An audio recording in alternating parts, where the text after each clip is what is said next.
From the Apocryphal book, the Testaments of the 12 Patriarchs.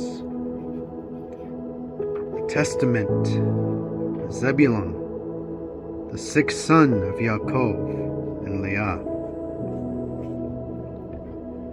A copy of the words of Zebulon, which he enjoined on his sons before he died in the 114th year of his life, 2 years after the death of Joseph. He said unto them, Hearken to me, ye sons of Zebulon, attend to the words of your father. I, Zebulon, was born a good gift to my parents, for when I was born, my father was increased very exceedingly, both in flocks and herds, when with the stroked rods he had his portion.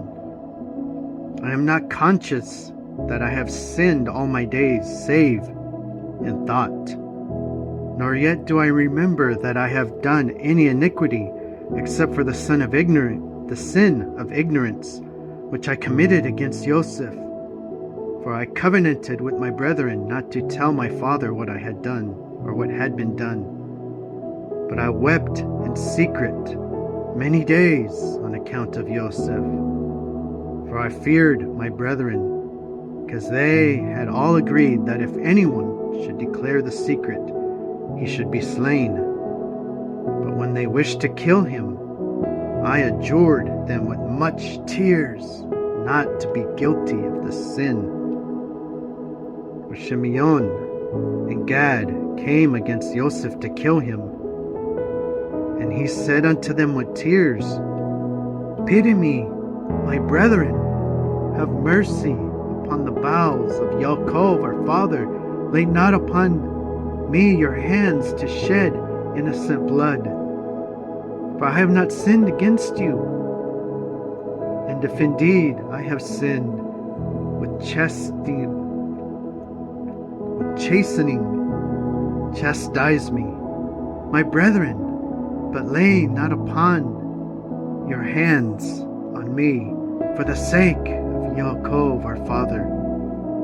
And as he spoke these words, wailing as he did so, I was unable to bear his lamentations, and began to weep, and my liver was poured out, and all the substance of my bowels was loosened. And I wept with Joseph, and my heart sounded, and the joints of my body trembled, and I was not able to stand. And when Joseph saw me weeping with him, and them coming against him to slay him, he fled behind me, beseeching them. But meanwhile Reuben arose and said, Come, my brethren, let us not slay him, but let us cast him into one of these dry pits, which our father dug and found no water. For this cause Yahweh forbade that water should rise up in them, in order that Joseph should be preserved. And they did so until they sold him to the Ishmaelim. For in his price I had no share, my children. But Simeon and Gad and 6 other of our brethren took the price of Joseph, and bought sandals for themselves and their women and their children, saying, We will not eat of it, for it is the price of our brother's blood, but we will assuredly tread it under foot, because he said he would be king over us, and so let us see what will become of his dreams. Therefore it is written in the writing of the Torah of Moshe, that whatsoever will not raise up seed to his brother, his sandals should be unloosed, and that they should spit in his face, and that the brethren of Joseph wished not that their brother should live. And Yahweh loosed from them the sandal which they wore against Joseph their brother. For when they came into Mitzrayim, they were unloosed by the servants of Joseph outside the gate. And so they made obeisance to Joseph after the fashion of King Pharaoh. And not only did they make obeisance to him, but were spit upon also, falling down before him forthwith. So they were put to shame before the Mitzrayim. For after this the Mitzrayim heard all the evils that they had done to Yosef. And after he was sold, my brother sat down to eat and drink. But I, through pity for Yosef, did not eat, but watched the pit, since Yehudah feared lest Shimeon, Dan, and Gad should rush off and slay him. But when they saw that I did not eat, they sent me to watch him, till he was sold to the Yishmaelim. And when Reuben came, he heard that while he was away Yosef had been sold. So he rent his clothes, his garments, in mourning, said, "How shall I look on the face of my father Jacob?" And he took the money and ran after the merchants.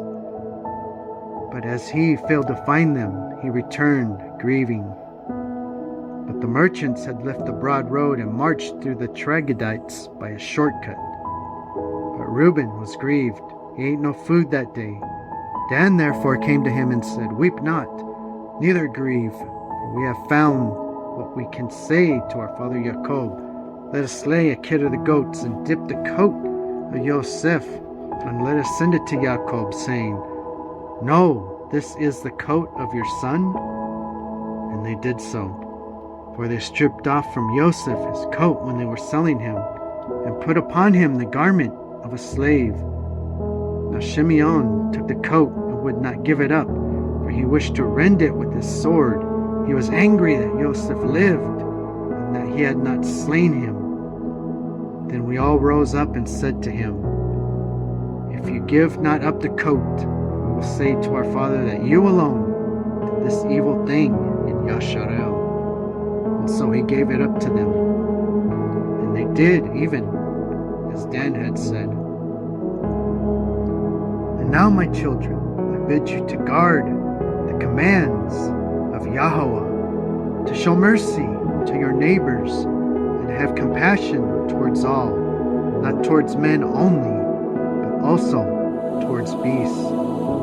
For all this thing's sake Yahweh blessed me.